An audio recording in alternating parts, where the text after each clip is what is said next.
All right, everyone, we are going to get started. Thanks so much for being here. I'm excited to introduce our first panel discussion of the day. We're really looking forward to getting into some of the nitty-gritty, building upon the conversation that Dr. Bahiigwa had this morning with Administrator Power. So I'm very pleased to introduce our panel. We, of course, have Dr. Rattan, who's the Distinguished Professor of Soil Science at The Ohio State University, the 2020 World Food Prize laureate, and also IFDC board member. Then we have Edith Wheatland, who's the owner of Rockland Farms in Ghana. And of course, we already know Dr. Bahiigwa, Director of the Directorate of Agriculture and Rural Development at the African Union Commission. And last but not least, Parmesh Shah, Global Lead for Rural Livelihoods and Agriculture, Agricultural Jobs at the World Bank. Welcome, everyone. Thank you so much for being here.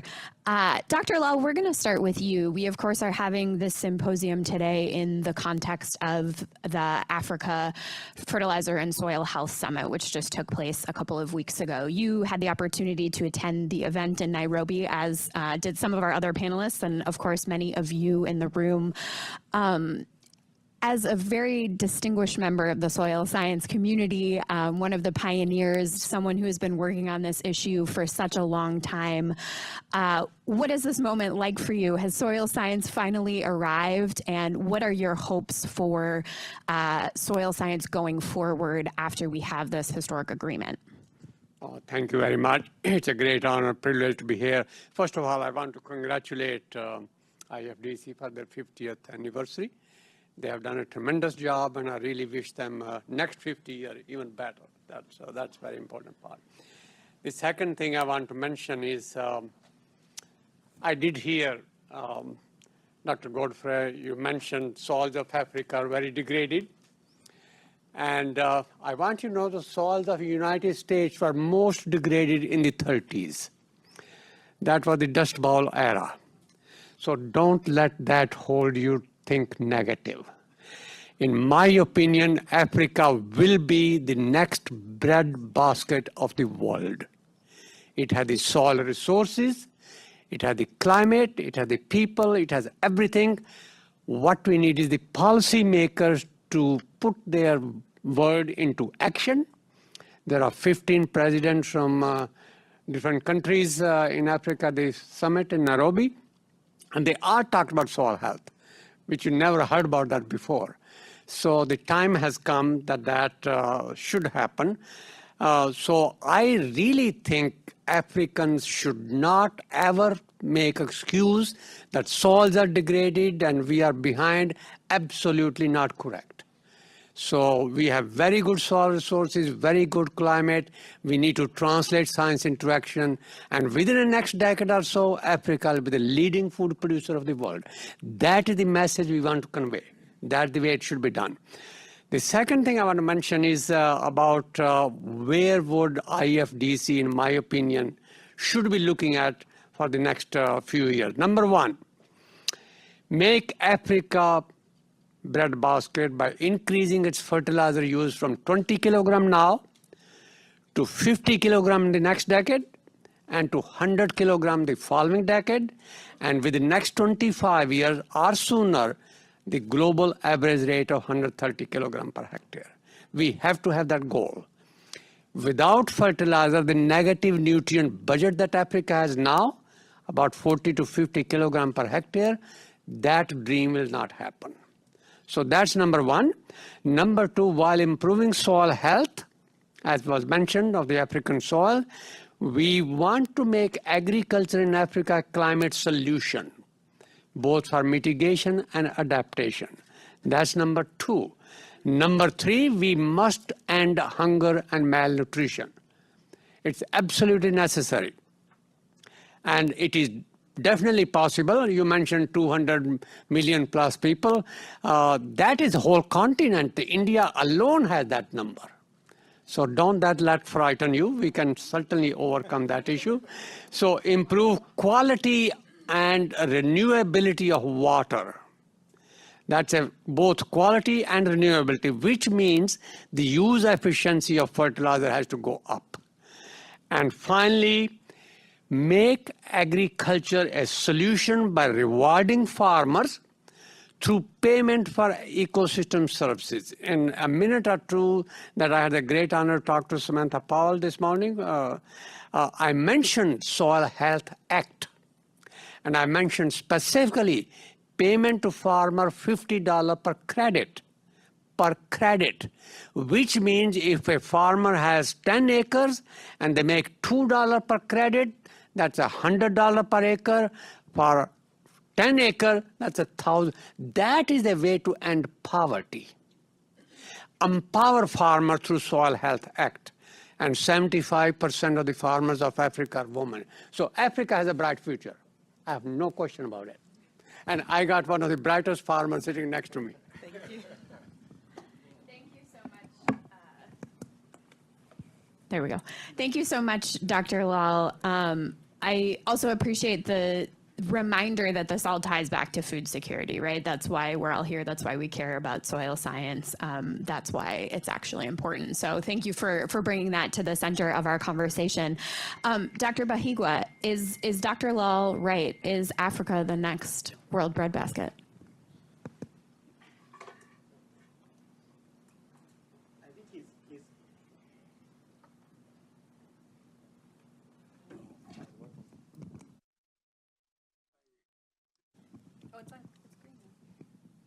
It's blinking. Yeah, this is better. Yes, I think he's right. The question is how. I mean, from the time I was a kid, I had that story that Africa can be the breadbasket of the world. Now I'm an old man and it hasn't happened. So I think the question is, how do you unlock that potential? To make Africa the breadbasket to feed itself, but also contribute to feeding the world. And I think the political leadership is very key. Having the right policies is very key, and sticking to those policies. I mean, we just came out of the summit in Nairobi. We had lots of presidents there, and especially presidents from Southern Africa, where they are struggling with a huge drought now. And you could see from their speeches that they are really concerned about the need to pay attention to increasing ag productivity on the continent. And fertilizers and soil health are part of the solution.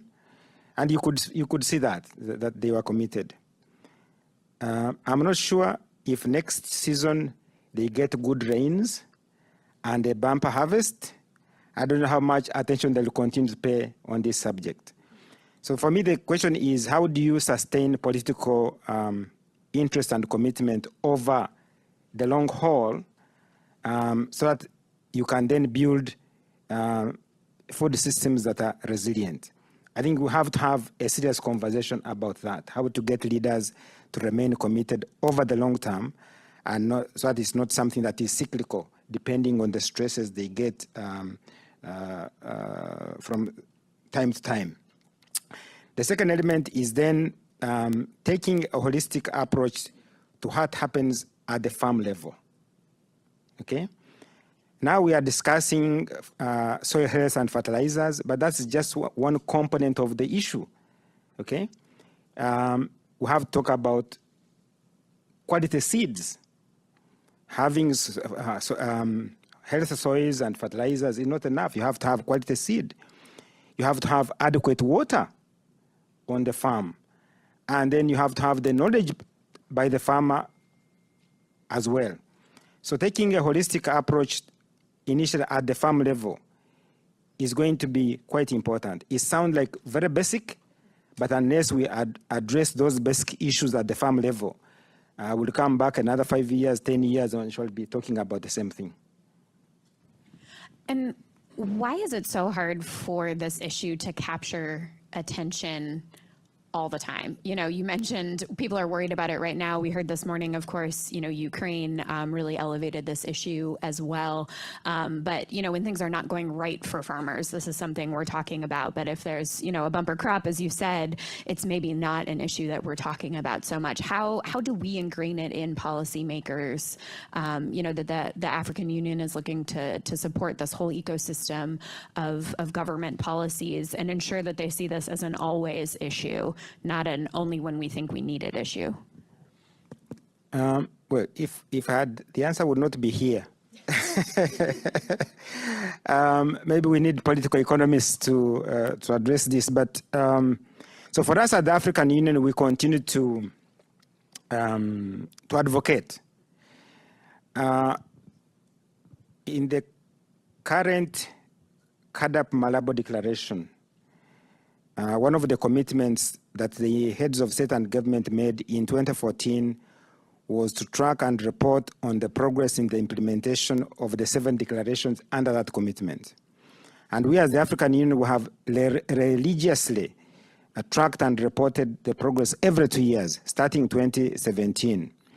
And we produced that report. It has the performance of each of our member states that report. And the latest one of last year had 49 out of 55 member states reporting. And we give them scores. And our expectation was that that would trigger discussions among countries to say, why am I not performing well on this commitment? And what do I need to do? But also allows comparison of their performance against their neighbors. Against each of the, actually we had 49 indicators. Yes, so countries can be able to see where they are doing well, where they're not doing very well, and they can compare themselves with their neighbors. And so we had hoped that would be a natural conversation emerging between one minister of one country, say Ghana, talking to the minister of Cote d'Ivoire, their neighbor, and saying, what is it that you are doing that allowed you to perform better than we did? And so we thought that would stimulate a conversation. I'm not very sure that conversation has taken place. And I really don't have a very good answer for that. I think this is something that researchers need to help us understand. I mean, what motivates political leaders to learn from each other, to take action based on empirical evidence that has been presented to them. I think if we had answers to those questions, we would not have this conversation. Thanks so much, Dr. Bahiigwa. Edith, I'm going to come to you next because I know the policies are an issue that you feel passionately about. But before we talk about that, I'd love for you to tell our audience here about what you do at Rockland Farms. Tell us a little bit about your operation. Thank you. And I would like to thank IFDC, and I have a wish team. They have a representative here. They've done a very good job by molding me for you to have me the way I am now. It started with them. It started with a 2 weeks knowledge exchange in America. And because of that 2 weeks exchange program, the lives of 9,000 smallholder farmers have changed. Rockland Farms, the name Rockland came from Rockland County in New York. That is where I was before, and that is where the idea came that I want to move to Ghana to run a poultry business. And the idea was to work with KFC.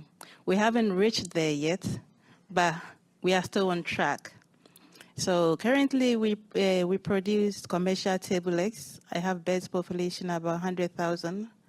And with the broiler outgrower program that I'm running for the smallholder farmers, currently do around 10 to 12,000 birds a week. We have about 9,000 small holder farmers that produce maize to feed our feed mill. And from the feed mill, we feed the poultry farm. And we have one generous frozen chicken importer in Ghana, La Bianca Company Limited.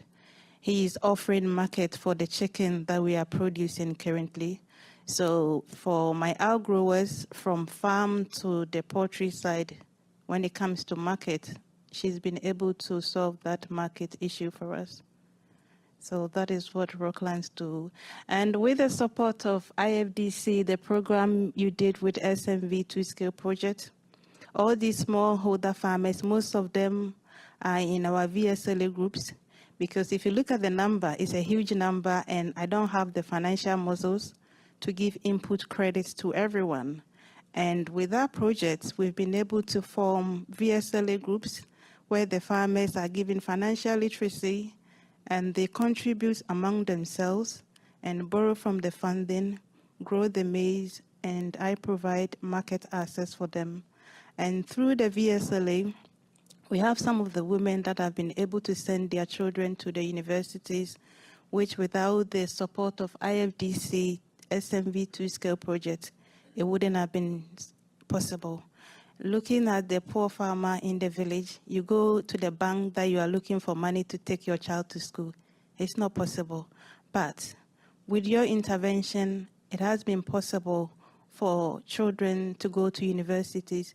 Their nutritional needs have improved, because under the project, I do the alternative livelihood for the women, where during the off-season of maize production, they have the dual-purpose beds that lays eggs for them, and from that, they are able to sell some of the eggs to do their savings and use some of the eggs as a nutritional need for the family. And from Rockland, as also, we have about 25 schools within the community that I support them with eggs every month to support the nutritional needs of the children of my farmers. So that is what Rockland does. Thank you. Thank you so much for that. You can see how incredibly well connected Edith is on the ground with such a network of smallholder farmers. So she's really well tapped into those needs, being a part of that community. So now, Edith, I'd love to ask you about the policy making that we were talking about with Dr. Bahiigwa. How do we get smallholder farmers and producers like yourself involved in the policy making so that, you know, these policies that we're developing really are what people are looking for and are the true solutions to the problems they actually have instead of the problems we think they have? Yeah, thank you. I know they do a lot of policies that are meant to be very good, but those policies end up on the shelves collecting dust. Why? Because the smallholder farmers at the stakeholder engagement are not invited to contribute. And from where I sit, if it's possible to have the smallholder farmers involved in the stakeholder engagement during policy making, we will be able to achieve the sustainable, resilient policy for agriculture that we are looking for in 2050. There is a project that is being financed by the World Bank, one of the anchor farmers.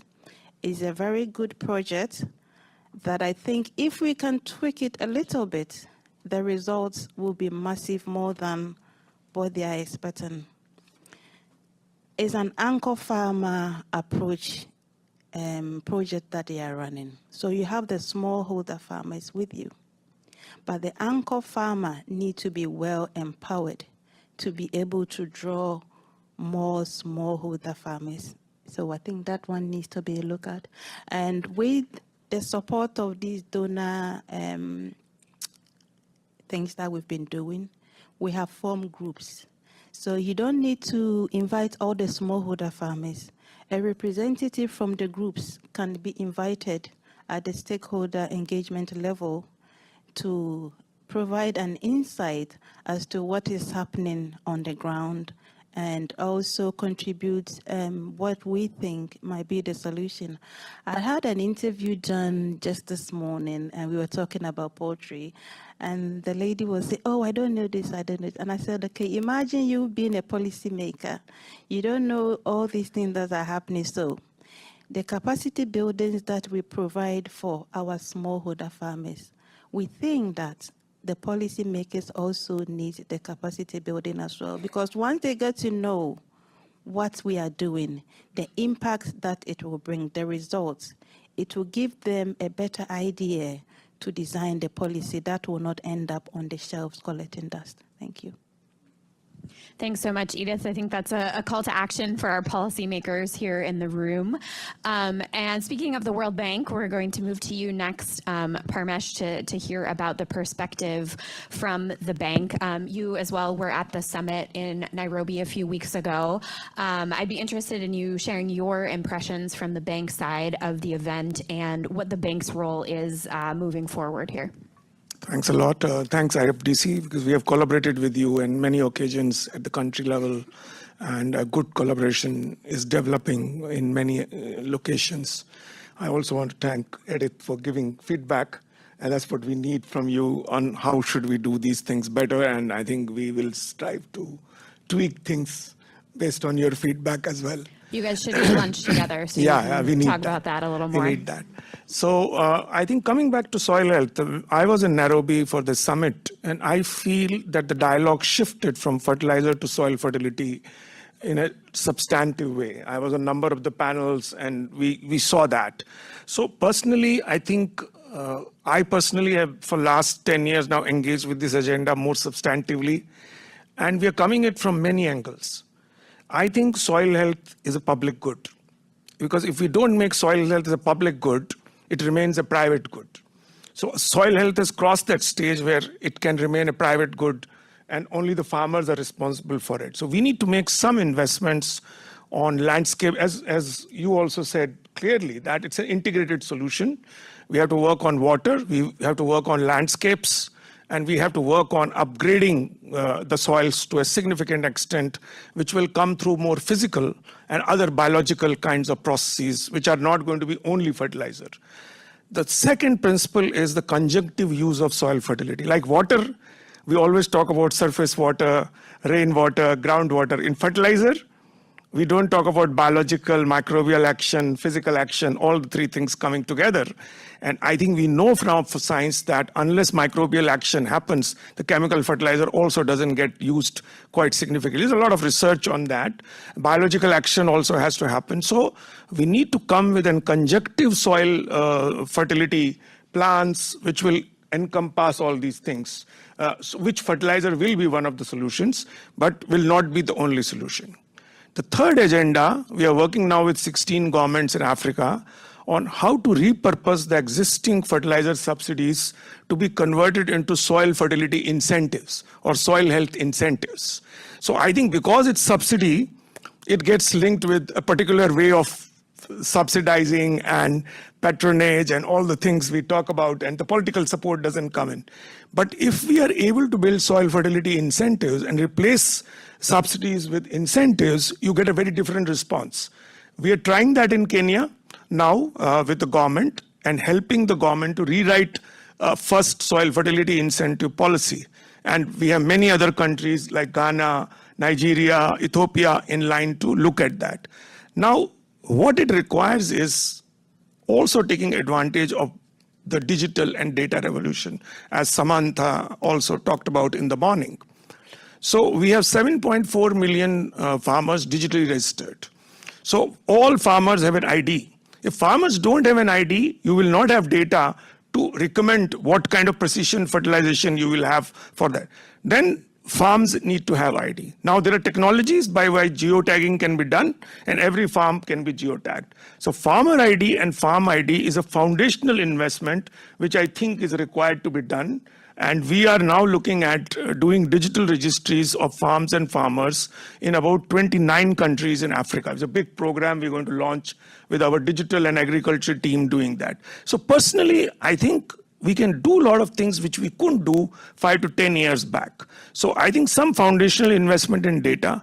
And then the agenda which comes is how do we do precision agriculture advisory for smallholders. Smallholders never get precision agriculture advisory, they get general advisory, which is not relevant for them. It may be relevant for some other farmer, but it doesn't work for them because their soil is different, their conditions are different, their resources are different.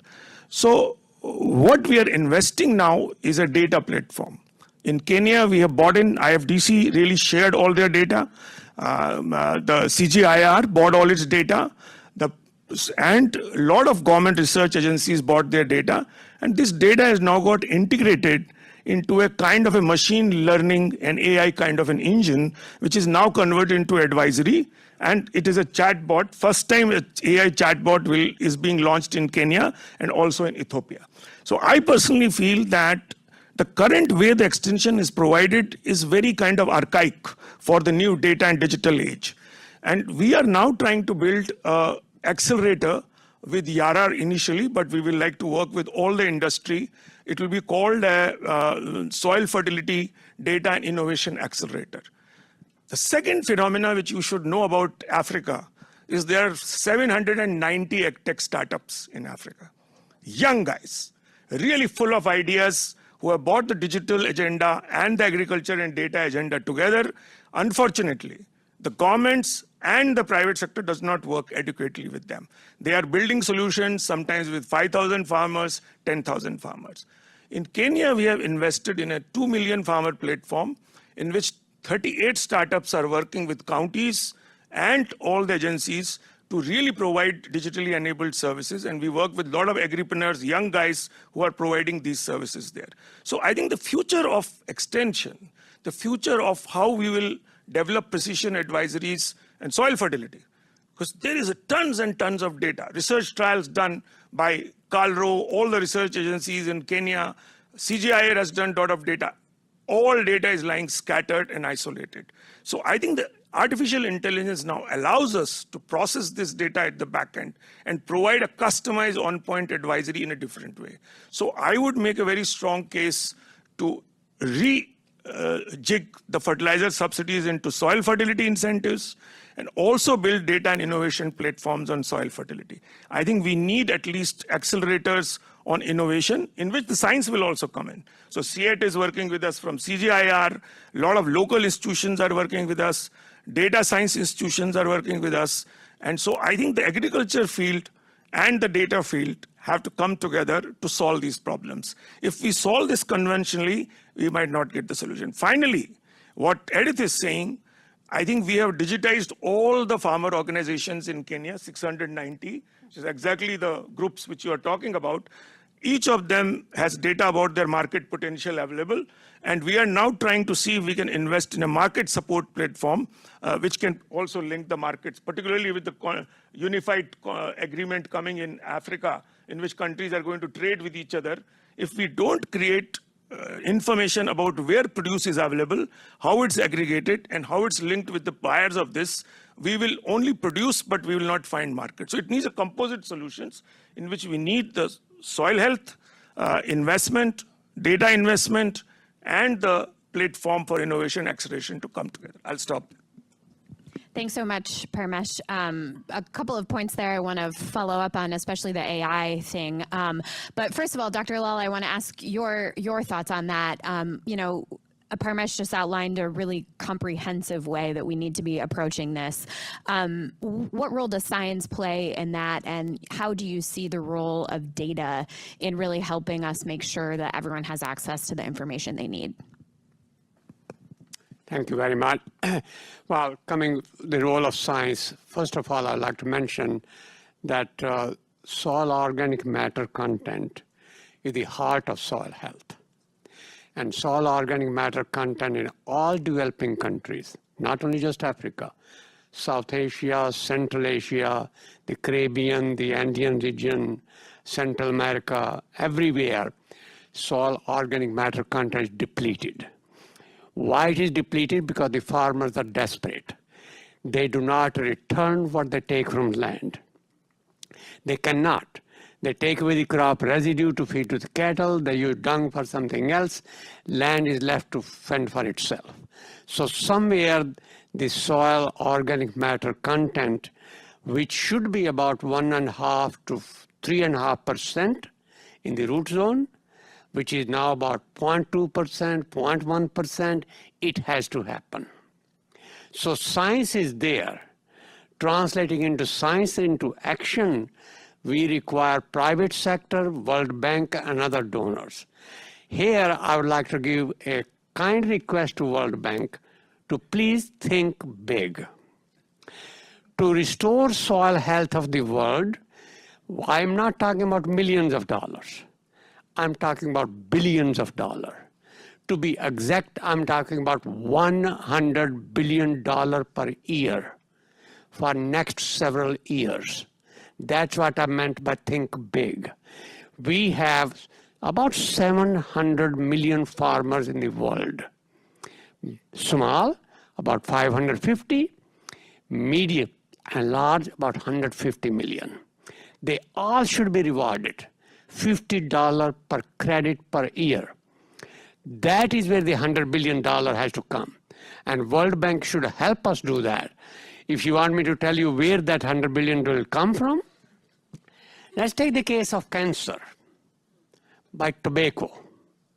Now we know that patients suffering from cancer are being rewarded. We are suffering from cancer of the planet. The warming, the planet is having fever. Why? Because oil exporting countries have a responsibility there. So if they were to refund to the world, say we have a moral duty, we have obligation. Let's say that out of 100 billion, they pay 60 billion. Then private sector industry probably put another 25. And then I'm not going to say that us, you and me, consumer, we are also culprit, we are also victim. We must also pay. Therefore, $100 billion is not a big amount. But somebody has to think in that term. And then the question that people ask, who will feed Africa? Well, Paddock brothers had the same question in their population bomb, and Iker and others. India is a basket case, forget about Bangladesh. And then Lester Brown came and said, who will feed China? And now the question is raised, who will feed Africa? Africa will feed Africa. Africa has to feed Africa. And that's the only way it will happen. I think I do want to mention something else about factors of soil degradation. You talk about science. Conventionally, I used to say factor of soil degradation is plowing. It's climate change. It is land degradation. It is mining of nutrient. In 2020 to 23 and 2024, the biggest factor of soil degradation in the world is war. The cratering, the compaction of Chernozyms, the best soils of the world, polluting them with explosives. And did you know that after 60 years, the explosives that happened in Vietnam are still causing deformities in wildlife and people? So this problem of killing soil, polluting and degrading it is not going to go away tomorrow. It's here for centuries, and nobody has a right to destroy nature. Also, food insecurity, we're talking about 820 million. Did you know since last 2-3 months the number has increased tremendously? Why? Because food has been used as a weapon.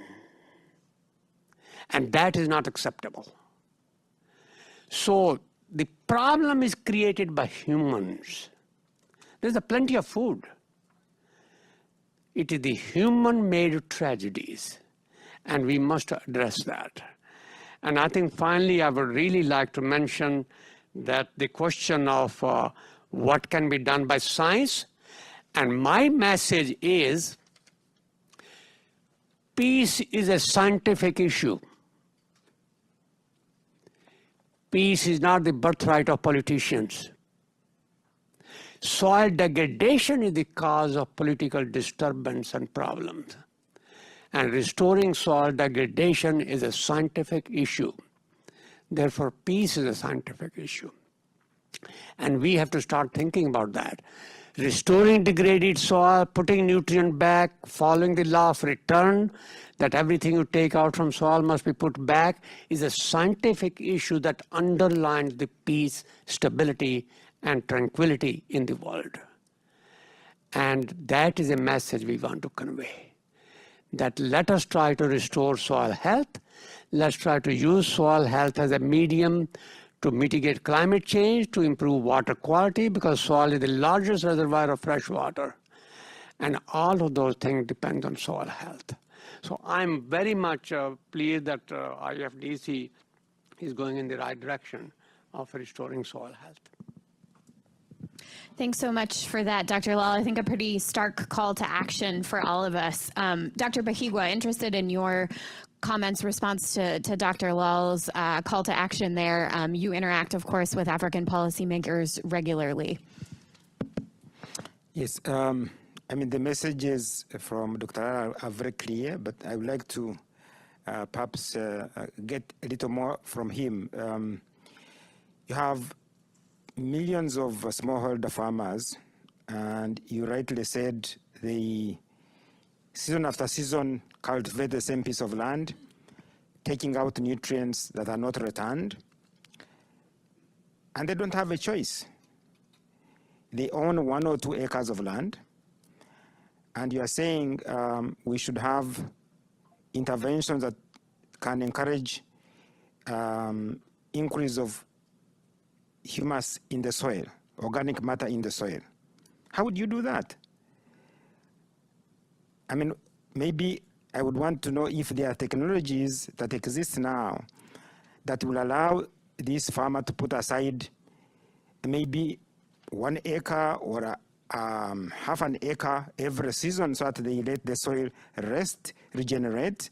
But is that practical? I would really want to hear from you what this small-scale farmer that every season is growing a piece of beans, sweet potatoes, cassava every season, and maize to be able to survive. How do you help them rejuvenate their soils? That's a very good question. I think empower farmers. Empower them. If you tell farmers, for example, the same question arises, farmers take away the crop residue. That is how the organic matter is to be built. You have to return the biomass back to the land. The promise is the grains are for people. The crop residue and root biomass is for the soil. And if you don't maintain that equity, then the soil health will degrade. So somewhere farmers, if they are desperate that they have to take away the crop residue also, and the soil cannot feed its organism. Soil, a healthy soil, when we talk about soil health, what is a healthy soil? A healthy soil is the one that has maintained 5 metric ton of living biomass of earthworm, termites, centipedes, millipedes, microbes, everything. Those organisms have to be fed. Their food is not chemicals. Their food is organic matter, like our food is organic matter. When you take away the crop residue, the root biomass, stubble, you take away everything, organisms die. So the question is, how do you ask that very right question, how do you tell farmer put the crop residue back? And the only way to do that is they sell it in the market, tell them you leave it back and we'll pay you. That's the only way. That is where that $100 billion comes from. If you tell that farmer, no, you tell because it's a stewardship and it's your duty to do that, nonsense. You got to pay them. And if you're not willing to pay them, it will not happen. Whether it's a large farmer or small farmer. That is where I put the price tag of $100 billion. And that $100 billion has to go equally to all farmers.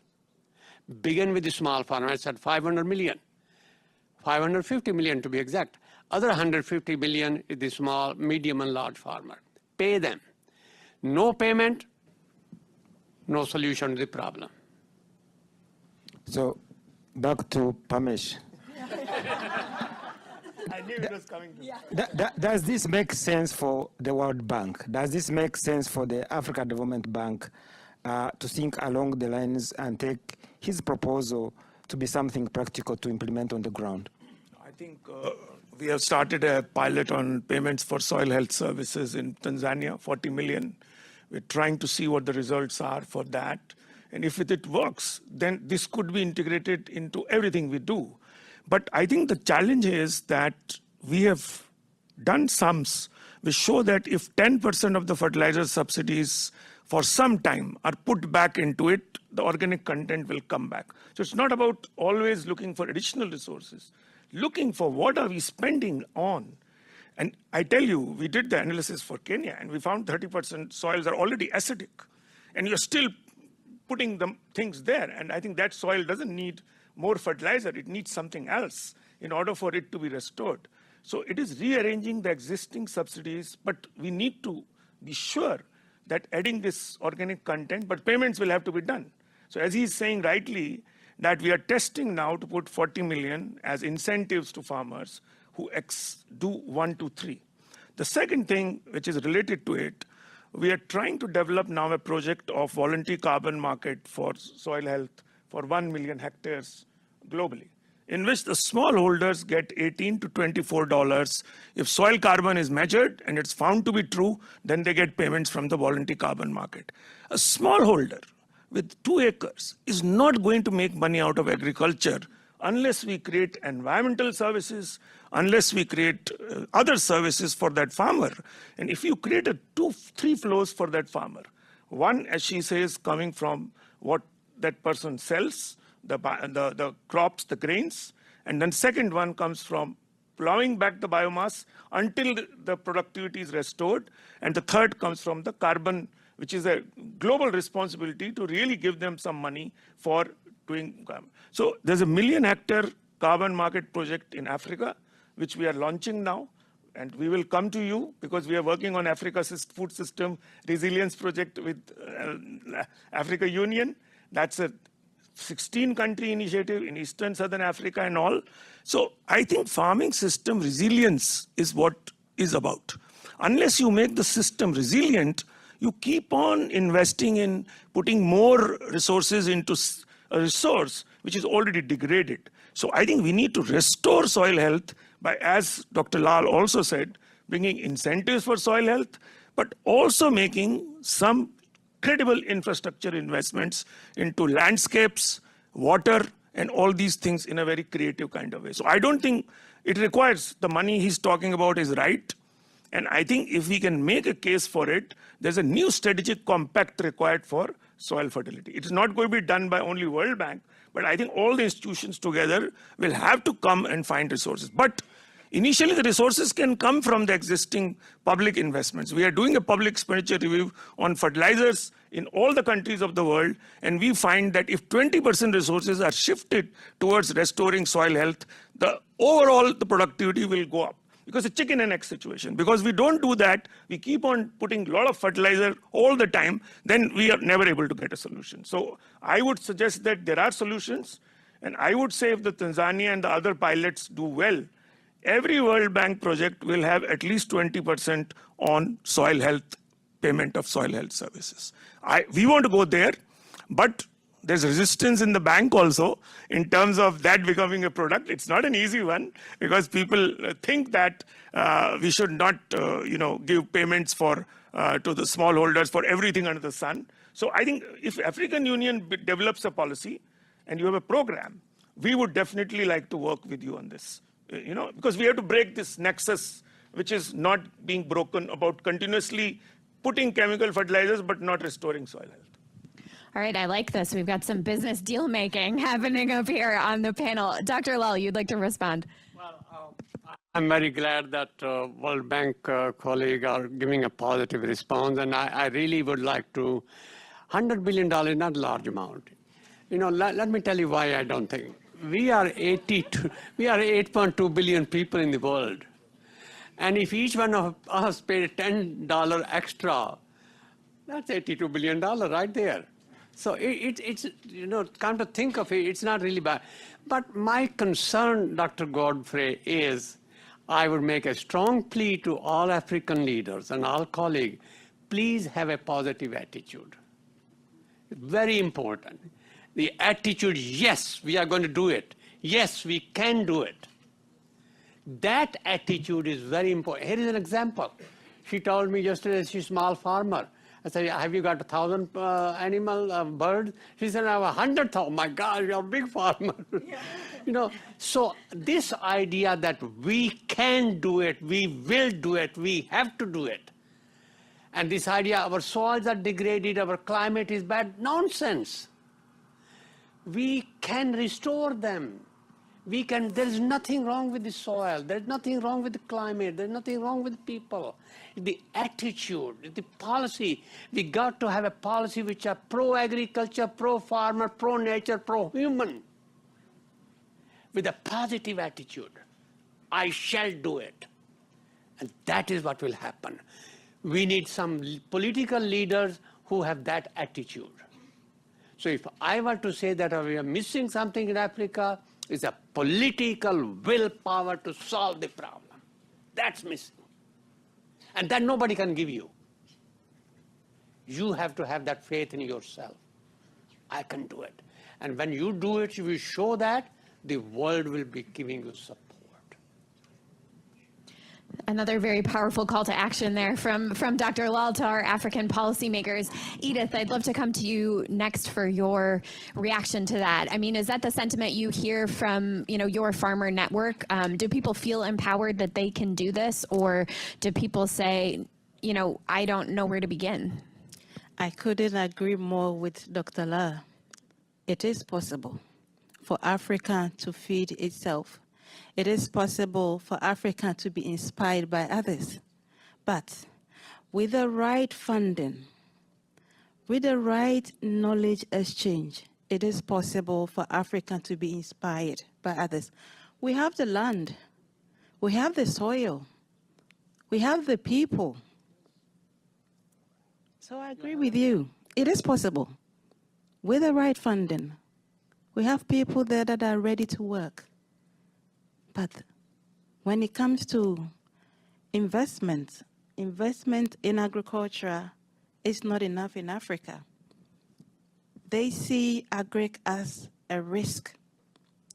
I know the government of Ghana, they've set up an agency that de-risk agricultural investment, the pilot that they did, and it's working. So the World Bank can support them to de-risk agriculture in Africa to make it possible for our youth to get into agric.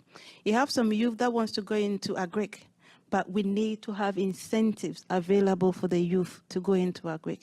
If you look at the agriculture in Africa, most of our farmers are aged. And for us to achieve the 2050 food resilience system, we need to get our youth involved, and we need to make it attractive. With the correct funding, because World Bank is here, so I have to repeat it again. With the correct knowledge exchange and the capacity building for our policymakers, it is possible for Africa to feed itself and be inspired by other nations. You mentioned the importance of empowering youth farmers. Something that you also focus on Rockland is working with women farmers. Tell us a little bit about some of the challenges that women might face when it comes to these issues and how you're working to overcome those. The women that I'm working with, most of the challenges that you come across is access to finance and access to land and education. So when we started our outgrower, our yield with the women was 0.3 metric tons per acre. But with the capacity building that was supported by SMV to scale under the IFDC program, now we have 1.2 metric tons per acre. That is based on the education that was provided to them. And I think with the right there, we have the extension officers that were involved in this project that we started as well. So the extension services also need the capacity building. I was so much impressed when I went to Georgia. Anything that you need to know about poultry is there. And I said, wow. A farmer in Ghana, whatever you are looking for, you have to go and research what will work for you. So if the World Bank can also help our universities to have a research centers like they have here, it will also go a long way. I do mentorship for the graduates. You have somebody from the university that come to do 6 months hands-on training. They've learned about doing vaccination to birds, doing this, but they haven't actually touched anything before. And this is a youth that have graduated from university and is coming to work. So if you can also look into having research centers for our universities to help the youth, that will also go a long way for us to achieve our goals. Parmesha, you're writing this all down. We've got a long list of things that the bank is going to be tasked with here. No, I think the challenges of scale. So if you look at what she's saying, we're doing it in many countries, but not necessarily in Ghana. So I think, like if you take the case of Kenya, we have 6 universities, data science universities, CalRO, which is a consortium of all research agencies, developing products and other things. Like we have an innovative startup in dairy called DigiCow, led by a woman entrepreneur, who has helped all the dairy owners to digitize all their data. And that data gets analyzed at the back end, and they get advisory on feed, on AI services, and all that on it. And they've Uberized all the veterinary care providers. So you can even access the veterinary care provider at your doorstep and walk into you within 1 hour. So there are a lot of innovations happening. And Ghana, I would say, is the same kind of an ecosystem. Ghana has about 69 very innovative startups which have to work with SMEs like yours and help you develop that system there. But I think it is important that we work on building an ecosystem which includes universities, equip the new generation of doing those things, and build that. There is a higher education project which we are now trying to build, prepare, which will be working with almost 60 agriculture and other kinds of universities where these staff from extension come from. And it is to bring in high quality capacity and capability into those, which looks at data, looks at soil fertility, looks at climate change, because the curriculum for a lot of these people has not been changed for quite some time. So we need to really reorient those curriculum. Now, the project we are doing on farming system resilience has built a coalition with African Union, ECOWAS, number of universities, CGIAR institutions, and it's done there. So I would say that in every country, we need to work on building capacity at all levels, build an ecosystem and a consortium in that sense. And clearly in Ghana, we will definitely work with you on designing this new generation program. I'm sure our team works with you very closely, but we need to improve on this and build that ecosystem. So I think what Dr. Lal also says, and you also said some time back, I think we need to have ambitions which are higher. That's the main thing. If we say that we are going to work with at least 50 million farmers in Africa and create a scale platform, then we will work differently. If we go transactionally country by country, I don't think it will happen. So that's why the regional initiatives, we come to conclusion in Africa that we should do more things regionally with African Union and other institutions, and then work with entrepreneurs. Now, we are working now in these programs with 16,000 agripreneurs like yours in all the Africa region. And we are developing a curriculum now, and which I will share with you after this, is a digitally enabled curriculum which these people will be able to use to access all the latest information. And I think we have a lot of people in this room. I think there is a weather-related advisory required. There's a lot of advisories required, and globally we have a lot of this data available now at a much cheaper rate and everything. But that's not available to the young entrepreneur in Africa. So if we can reduce this gap of him accessing this at the back end. So 2 things which I think you will be interested. We are trying to develop an AI chatbot for all agribusiness SMEs, where we will work with you on building that product and see how we can convert this into something which you can ask 100 questions and it will keep on giving you all the back-end data into those terms. Second is the capacity accelerator, which will be available in Ghana. We would like to launch an accelerator for SMEs with our IFC colleagues there. So it is specific to Ghana. But I would like to work with you very closely to really take your ideas and shape up into something we can do. But I think there are a lot of things in pipeline, but I can't promise one by one, but I think we are clearly want to be very aspirational in Africa, and we are spending 60% of our agriculture lending is now in Africa. I think it will move to 75% of our total lending. We are really shifting our resources to Africa, and we would like to work very closely with African Union and also the entrepreneurs like you to work there. Thank you. Dr. Lal, I can tell you, you've got one more comment here, and then we're going to move to audience Q&A if you'd all like to get your questions ready. I would like to mention that I'm fully convinced next few decades are decades of Africa. Dramatic changes are going to happen. We are going to see more changes in African agriculture within the next few decades than have happened since the beginning of agriculture. It's going to happen. The food production is going to increase. We had the same question about Cerrado. Cerrado soils are no phosphorus, pH is very low, there is no water holding capacity.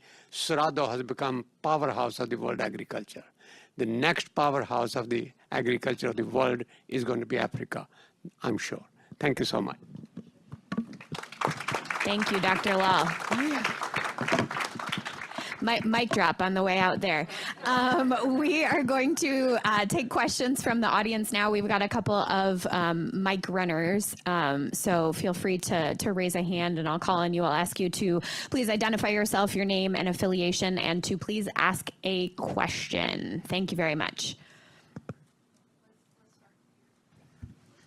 Thank you very much. Insightful, wonderful question, but also comment wrapped together. So at IFDC, we've got... Pardon me, could you identify yourself first? Oh, sorry. I'm Thank Vera you. Ladell, Director Market Systems Development with IFDC. At IFDC, we've got this statement that talks about waste to wealth. And I know we are starting to talk about youth. How do we innovate so that young people can get employment and can employ others? And I'm going to Edith's business as an example. How do we work with such businesses? I mean, you talk about 100,000 poultry. There's an opportunity for turning waste into wealth. And that wealth could be organic fertilizer. And then who's going to turn it into that wealth? It's the young people. What can they earn from it? So I think there's an opportunity there.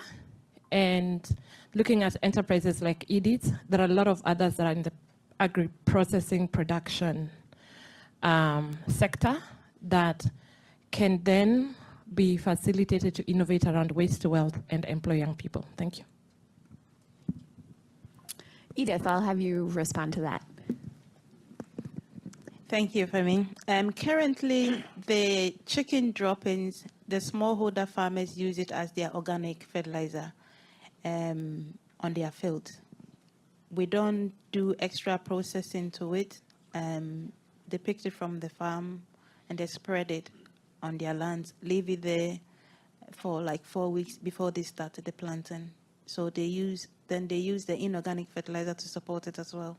So they use less inorganic fertilizer because of the chicken droppings that they are using. That also help with the yield that we've achieved so far. And I agree with you, we can get the youth to also make it into an organic fertilizer, package it well, and be able to sell it to the smallholder farmers. Parmesh. Just a piece of information on that. I think circular economy is going to be a big driver for future. What point you talked about all the fertilizers. So we are working with Wageningen on a Lighthouse Africa project with many innovators in Africa, and to really see whether we can build a circular economy enterprises accelerator as part of the work we are doing. And I think the things like producing organic fertilizer, using waste, producing gas, biogas, lots of enterprises which will be circular economy enterprise will be important. Our recent report shows that we can increase agriculture GDP by almost 50% if we bring circular economy innovations back into it. So this is a piece we are really watching futuristically. Peter. Peter McPherson. The comment about farmers not really having an incentive to care for the land, I guess I don't really think that's true, and I think the question is how you even strengthen that.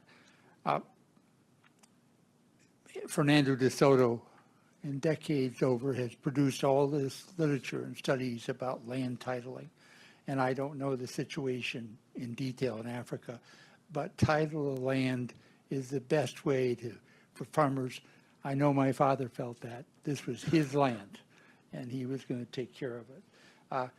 A question, though. I'm intrigued by the idea of a farmer ID. And clearly, these massive changes, technology is at the core of them. We could have all these discussions. I won't try to probe that too deeply here, but how does that fit into financial services? I mean, I look at what India has done with bank accounts. I look at a number of other countries, and in African countries, in many of them, there's big remittances coming in. So how do you have some system of accounts where the remittance come in, they're distributed, you can end up getting loans potentially, you can distribute. I would hope there wouldn't be two different systems developed, or is that too big, though that might be a security risk. So I think you're absolutely right. So we draw inspiration because India has now registered almost 80% of the farmers in an agri-data stack. And they have shared this data along with satellite data and others with all the banks. We have seen that the approval rate of loans for farmers is being done in 2 hours because the data is available at the back end. And I think we ran an innovation challenge in Africa. A lot of innovators, we say, can we develop a credit score for smallholders based on satellite data, transaction data, the ID, and all that. And I think there are almost 11 good ideas, and Equity Bank and lots of banks are interested in using credit scores for smallholders so that they can approve loans for farmers based on data within 4 hours and take less risk because you are also calculating whether it's risky to invest in that farmer. Currently, smallholders are considered the most risky proposition by the bankers, not only in Africa, but all over the world. So it is not just Africa. But I think the behavior changes if we do that. Mexico, we worked with the largest refinancing bank, which built a data platform that it gave finance to the banks, but also gave data. And with that behavior, they increased the lending to smallholders by almost 65%. We strongly believe that investing in the data stack with Farm ID and also not Farmer ID and Farm ID, both. I think it will not only by registering farmers because that plot you have to give data about the earth observation data, lots of other. So basically we are doing a large scale pilot now in Kenya, which is called Agri Wallet, which you have said rightly, the savings, remittances, other behavior, and that converts into a wallet, and based on wallet, you are given credit for the next season, basically. So it includes your savings. If you are getting remittances from outside, that's also included, but it also looks at the physical and other properties of your land, and then based on that. So I personally feel that's a moonshot project we have, is that all smallholders in Africa should have a credit score, as we have. Now, we didn't have a credit score even in urban areas 10 years, 15 years back. It is transformed. Everyone has a credit score. So why don't we develop a rural credit scoring model, which all the banks use as a public good, a common public good, and we invest a little bit in creating that. So we are working with our financial sector colleagues, we are working with the African Development Bank, and I think this is a project which we need to do, but it requires the data stack to be there. Yeah. So I think it is something, if it should happen in the next 5 to 10 years. If this happens, then I think the resources which will come into agriculture will fundamentally change. Edith, I'm interested in your thoughts on that and what that would mean for your community if farmers have credit scores. You know, is that something that people are asking for? That will really help the farmers because some of them are credit worthy, but because the system is not there, it's not possible for them to get it. You know, they've started their own VSLAs. With the VSLAs that they've started, and if we have this credit score system with the VSLA, it should be easy for the farmers to get access to finance, to upskill their farm businesses, and also take care of their families, which is the most important aspect of it. Thank you. And Godfrey, I want to bring you in and react to the first part of Peter's comment about land tenure. I'm curious to hear if that's something that you hear from policymakers. Are African leaders talking about these issues of land tenure? Is that something that comes up in these conversations, or is it something that people really are not paying attention to?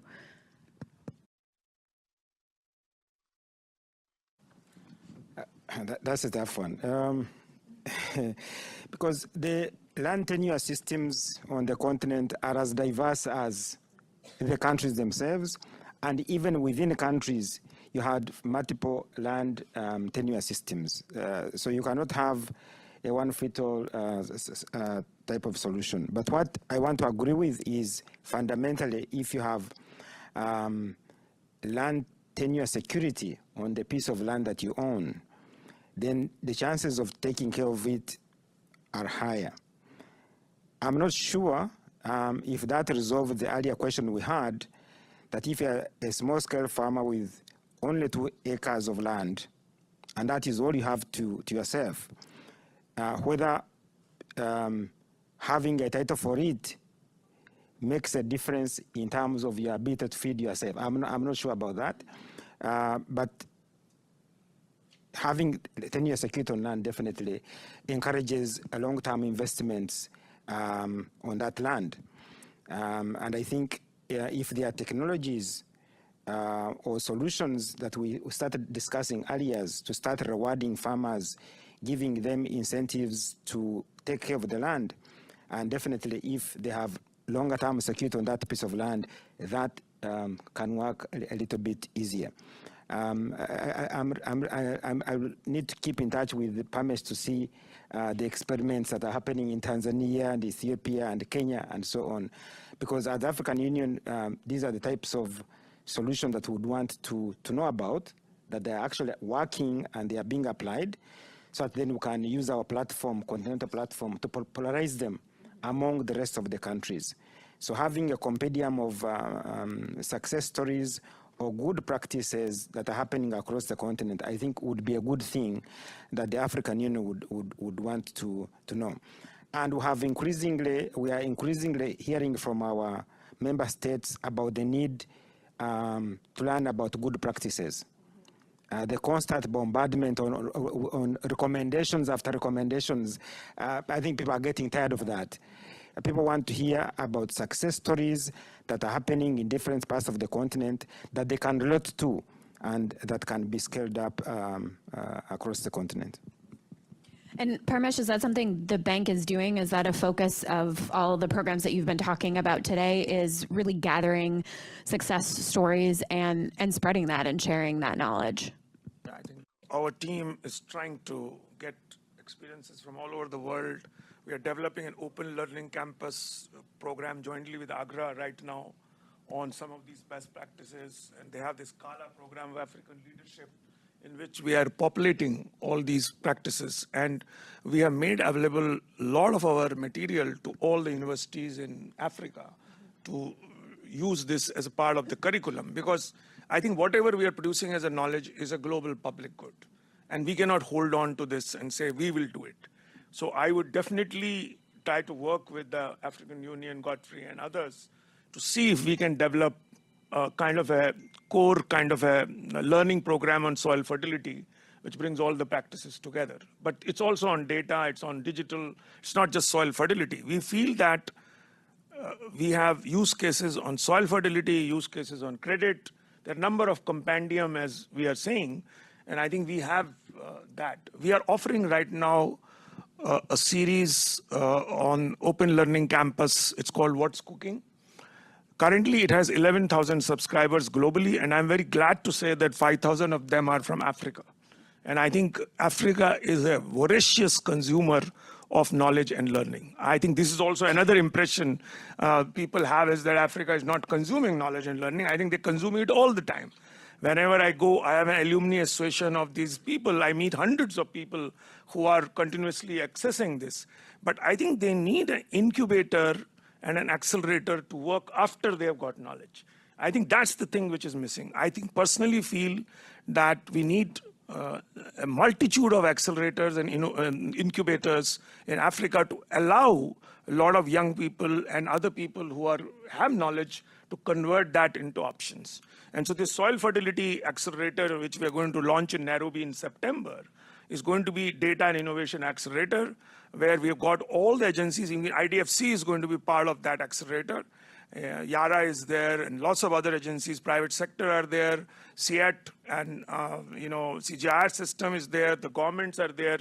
I think we need, on climate front, soil fertility front, and also the SME front, many incubators and accelerators in Africa.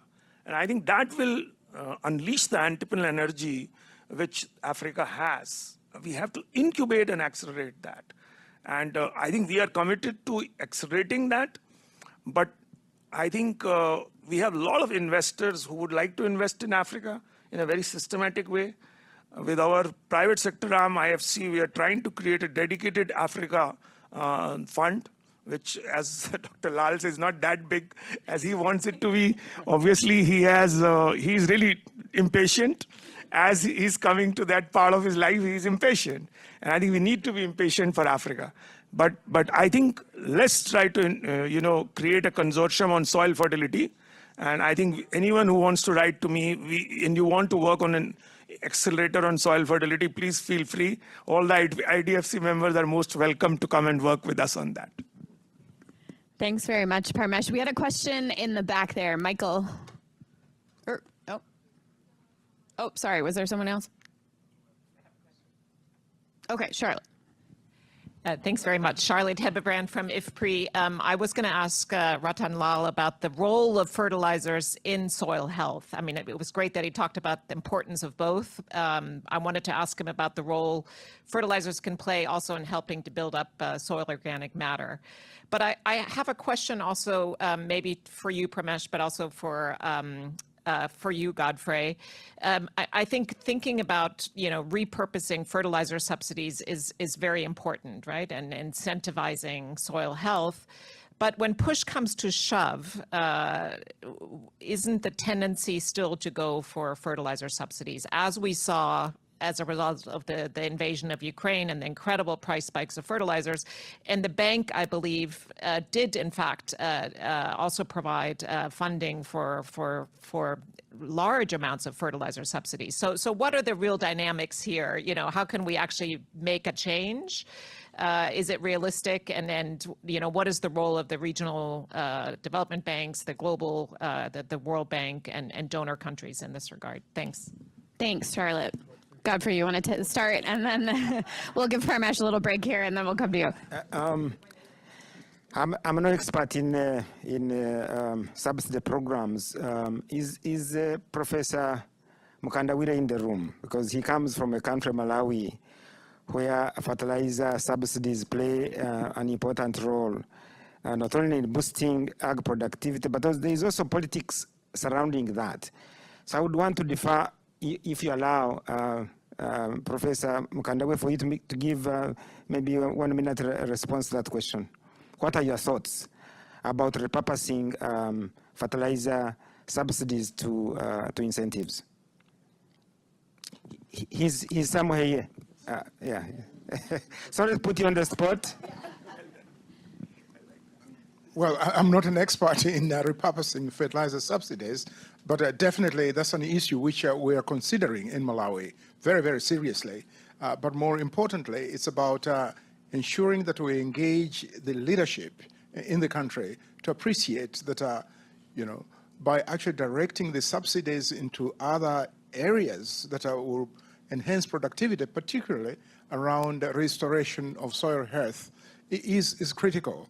So this speaks to, the question of, that's a question which I had actually, to the impassionate plea by, Professor Lar, in terms of, is there capacity at the local level to begin to define those mechanisms on repurposing fertilizer subsidy, particularly for policy analysts who work on these political economy issues, which very often we don't raise those, because you can convince government that by directing your fertilizer towards maybe soil health restoration, they'll still achieve the same objectives of enhancing agriculture productivity. But do we have that capacity at the local level to undertake that kind of work that will convince the leadership that this is the right way of doing it? So I think there's a gap there in terms of knowledge. Again, I mean, my question is,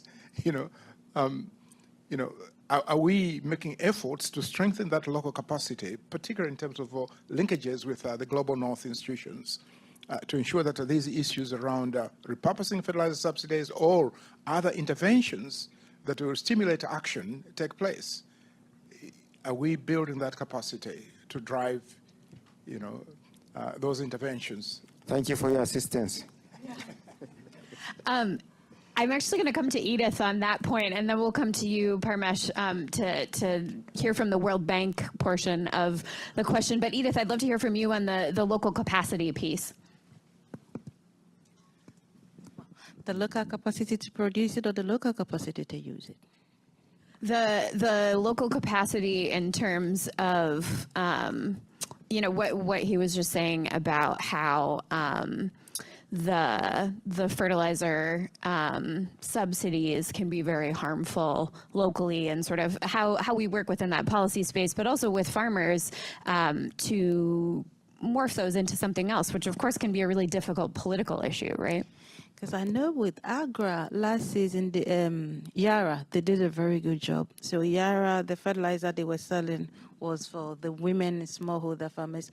They were not using aggregators. The farmers have to go and get it with your details and everything to get the subsidy. So that really, really went a long way, the way Yara did the way they applied the fertilizer incentives on our last season crops. All right, Parmesh, we'll come to you now for the bank angle for Charlotte's question.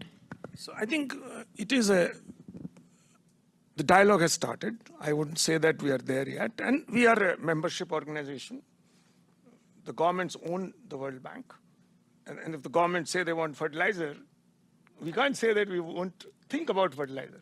It's not an overnight kind of a thing. But what I would say that we have this dialogue going on in 36 countries. In a way, the Ukraine crisis precipitated thinking about options. So I have to give that it has created the dialogue. So to give you an example, that the presidential office in Kenya said that how can we reduce the fertilizer thing by 50% or $50 million? Or can we go with a precision advisory to farmers, precision fertilization, as opposed to giving everyone the same thing?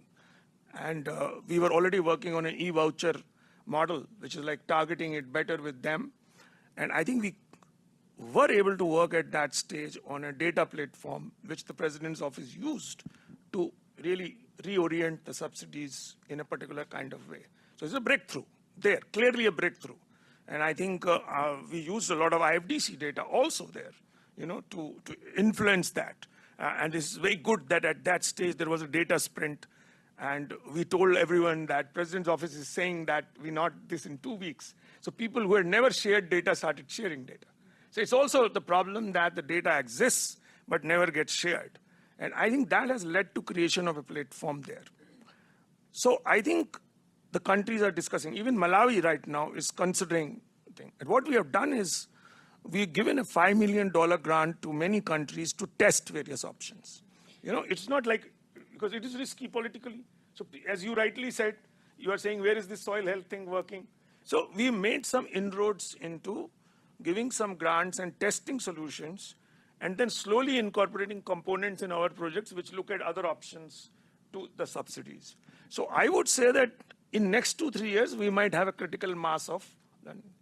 We are also launching an academy course with our Open Learning Institute on repurposing, policies, because there is demand. Interestingly, the demand comes from whom?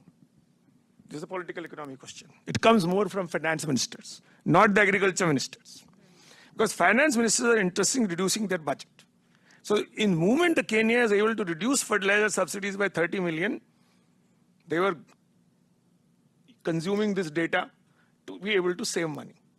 Now, that's not how we are doing it. We don't want the subsidies to be reduced. We want subsidies to be converted into soil fertility incentives. The danger is that this could be used to reduce allocation to agriculture. whereas agriculture still requires public resource allocation. So I think if we work with IFPRI and others to create this new kind of economics pathways kind of project, our colleague Madhur, who was leading this agenda, is now working with IFPRI now.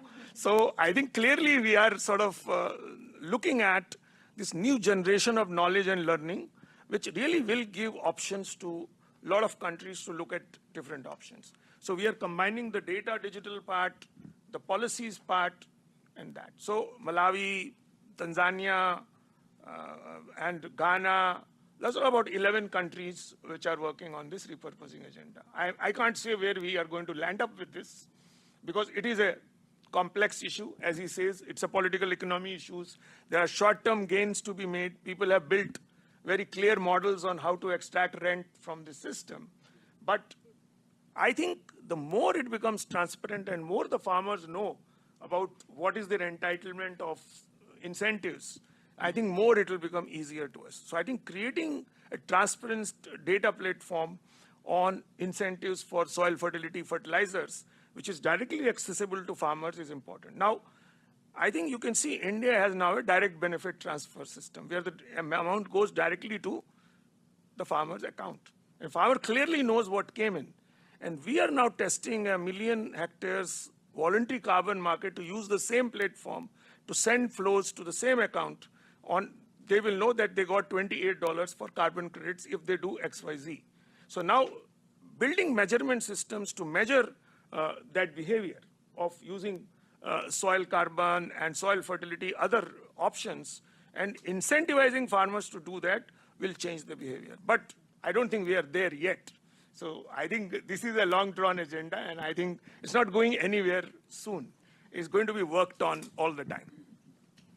All right, we've got a question there in the back still. Thank you very much. Michael Gabriel with Weltungerhilfe, German and GOWHH. This is great discussion. Thank you very much. On soil health, future-proofing, on pastoralist livelihoods, which we haven't really touched on enough, I think. In Africa, it's around, 260 million people get their livelihoods based on pastoralism. And we're talking a lot about incentives on fertilizer. What would be some good policies and incentives that would help to reduce, or let's say reverse, land degradation that pastoralists need for pasture land that maybe the Africa Union and World Bank might be working on to help with that? Thank you very much. Thanks, Michael. Godfrey, I'll pose that to you first. Let me respond by illustrating a practice that happened in Uganda, where I come from. Our own President Museveni is a cattle keeper. Came from the cattle, what we call the cattle corridor of Uganda. So about 4 decades ago, he was able to persuade his community to abandon the practice of pastoral farming, nomadic farming, livestock farming, and encourage them to own land instead of moving from one piece to the other, encourage them to title the land, which happened, encourage them to invest in water harvesting so they can have water all the time for the animals, and that has worked miracles. That part of the country has part of the highest per capita income in the country, and livelihoods are much better. And that population probably is anywhere about 300 to 400,000 people, but we are talking of 250 plus million across the continent. Can that serve as an example? Maybe. We tried it in another part of the country, northeastern Uganda, where we have the people they call the Karimojong. It has not been that successful. For decades, they continue to believe in transhumance, changing from one part of the other, part of the territory to the other, including crossing borders from Uganda to Kenya, to South Sudan, and having troubles with their neighboring tribes and so on. You know the issues. So as a public policy response, I think it's an area for learning, and clearly you have to engage with the communities to find the solutions around issues of land degradation, access to water, land management, and so on. And we are constantly looking for really for answers. But engagement with the local communities is part of the solution. But I'm not sure it's a magical solution that you can apply across communities. We have to take it community by community and find local solutions to those problems. But what I can tell you is, as we are trying to formulate the next 10 years of the CADAP agenda, focus on livestock farming, including both settled and pastoral, is going to form an important segment or component of our 10-year strategy, because indeed you are right, we have previously been biased towards crop agriculture and not paid as much attention as we should to livestock farming and especially pastoralists. Thank you so much, Dr. Bahiigwa. And that brings us to the end of our session. Unfortunately, we're out of time. We hope to continue these conversations throughout the rest of the day. We are moving now to lunch, so we hope you can all enjoy the meal. And then this afternoon will be the meat of the day, the breakout sessions. So those will begin at 1:30. Please check your email for your assignment for your breakout session. You'll receive an email from IFDC to tell you which breakout session you'll be in. And we definitely look forward to continuing these conversations. I'm Teresa Welsh, President of Bloom Global Communications. Please join me in thanking our illustrious panel, Edith, Dr. Bahiigwa, and Parmesh. And on to lunch. Thanks so much.